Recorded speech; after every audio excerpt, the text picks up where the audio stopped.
Notre rythme de vie est bien plus intense aujourd'hui qu'il y a quelques années. Personne ne peut éviter le stress et la tension au quotidien. Dans notre société moderne placée sous le signe de la performance, le stress fait partie du quotidien de nombreuses personnes. C'est le résultat d'un rapport actuel sur le stress réalisé sur plus de 17 000 personnes en Allemagne. Dans ces conditions, comment rester calme et détendu malgré le stress? L'Organisation mondiale de la santé, l'OMS, produit des études sur le stress qui montrent qu'il s'agit d'une question majeure, valable sur tous les continents. Qui est concerné? En un mot, tout le monde. L'ouvrier tout autant que le cadre, l'étudiant tout autant que les inactifs. Chacun à son niveau présente des signes de fatigue et de tension générés par le stress. Les dommages collatéraux peuvent être importants lorsque l'on vit avec une pression parfois quotidienne ou permanente. Tout le monde n'a peut-être pas la chance de pouvoir décompresser. Dans le milieu sportif aussi, on retrouve ce phénomène de pression et de stress. Les causes en sont diverses. Une vie trépidante, remplie d'activités et obligations diverses et variées conduisent souvent à une pression énorme. Une vie professionnelle parfois ennuyeuse ou inexistante, notre dépendance aux nouveaux moyens de communication, smartphone, internet, email, n'encourage pas systématiquement à la détente. De nombreux experts conseillent vivement de réorganiser sa vie personnelle et professionnelle lorsque le stress est trop important ou difficile à vivre. Mais nous savons tous que ceci n'est pas si simple au quotidien. Le docteur Anke Ertan, spécialiste de la médecine préventive, étudie depuis des années comment gérer efficacement le stress et ses effets en préconisant des micronutriments. Le docteur Anke Ertan est pionnière dans le domaine de la médecine préventive. Depuis 2004, elle a développé des travaux de recherche sur les symptômes et les dommages collatéraux provoqués par le stress. Le Dr Ertan constate une hausse significative du nombre de patients développant un stress. Les patients se plaignent de maux comme un état d'agitation accru, des troubles du sommeil persistants et une concentration affaiblie. Ces patients sont des personnes soumises à une forte pression dans leur vie professionnelle, comme les managers ou même les femmes au foyer.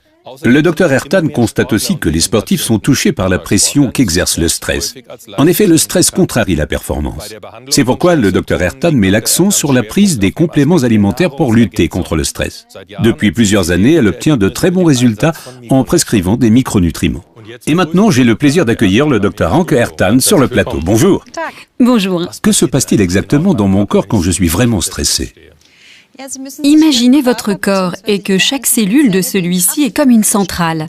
Ainsi, cette centrale produit de l'énergie, mais pendant la production d'énergie, des toxines sont libérées. Ces toxines sont appelées radicaux libres. Oh, ça a l'air dangereux. Oui, ça l'est en effet. En temps normal, ces radicaux libres peuvent être très bien neutralisés. Mais quand les machines tournent à plein régime constamment, la quantité de radicaux libres libérés devient si importante que le corps est incapable de les neutraliser seul. Et c'est à ce moment-là que le stress nous envahit et diminue, voire limite nos performances. Vous avez dit constamment, cela signifie qu'on parle d'un stress sur une longue durée. Pas d'un stress de quelques heures ou quelques jours, mais bien de plusieurs semaines ou plusieurs mois. Regardons à nouveau ensemble ce qu'il se passe exactement dans notre corps. Voici une représentation simplifiée d'une cellule.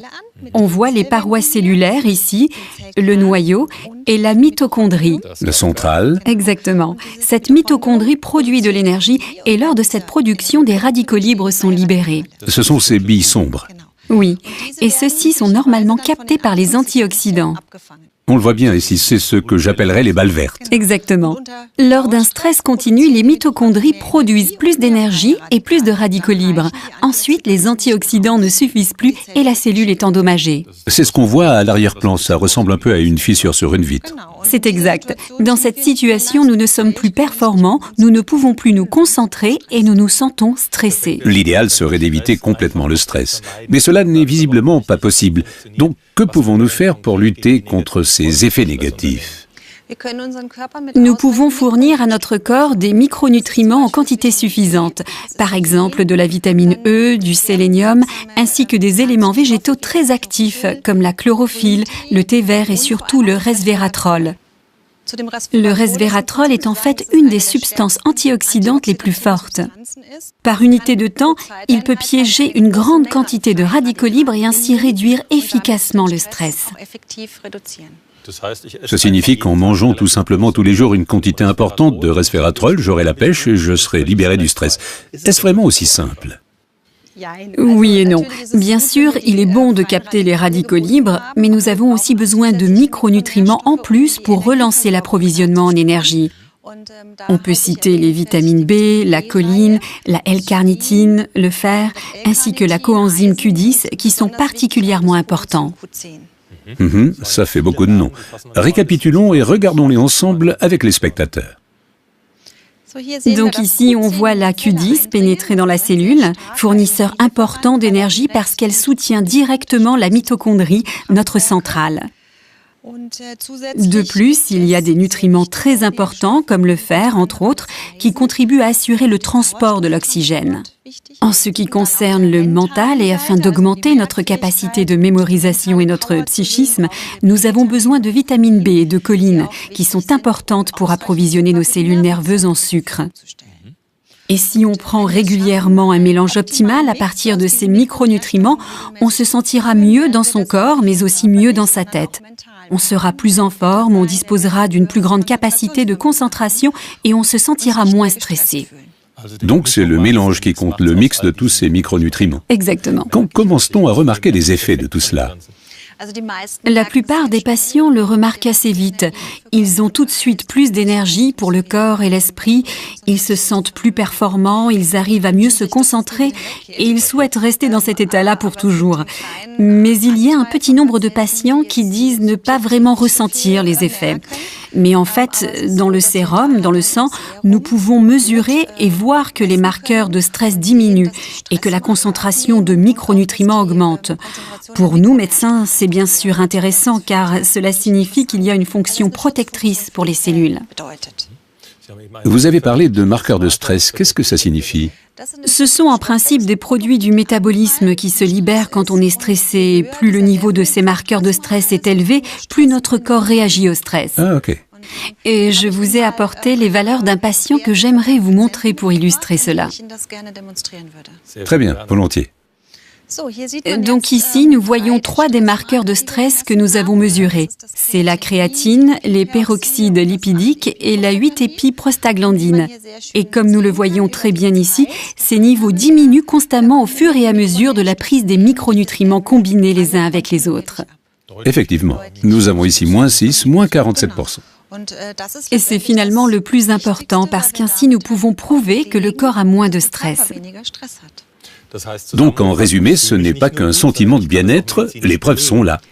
Oui, c'est tout à fait ça. Et il y a un effet supplémentaire. Nous pouvons le regarder ensemble à l'aide des valeurs concernant mon patient. Finalement, le niveau de stress a baissé et la concentration des micronutriments dans le sérum du sang a aussi augmenté. Nous pouvons constater que nous redevenons plus performants, ce qui est très important. Donc si j'ai bien compris, pour simplifier, plus de performance et moins de stress. Oui, on peut le dire comme ça. Il est donc clair que nous ne pouvons pas complètement éviter le stress à notre époque, mais nous savons maintenant exactement quels sont les micronutriments à prendre pour en combattre les effets négatifs. D'accord, mais pourquoi tant de personnes sont encore submergées par le stress ? Pourquoi ne pas tout simplement leur donner un remède ? Ce serait bien si c'était si simple. Il faut cependant être vigilant à la prescription, à la quantité de micronutriments que l'on recommande. Il faut aussi bien considérer le patient. Une évidence aussi, bon nombre de personnes ne savent pas qu'en s'alimentant correctement avec des micronutriments, elles peuvent améliorer leur gestion du stress. Oui. Je vous remercie donc d'être venu nous expliquer votre travail et le fonctionnement des micronutriments. Merci beaucoup, Dr Ertan. C'est moi. Mesdames et messieurs, grâce au Dr Ertan, nous voilà un peu plus aguerris pour connaître le stress et son fonctionnement et ainsi mieux le gérer. Merci beaucoup et à très bientôt.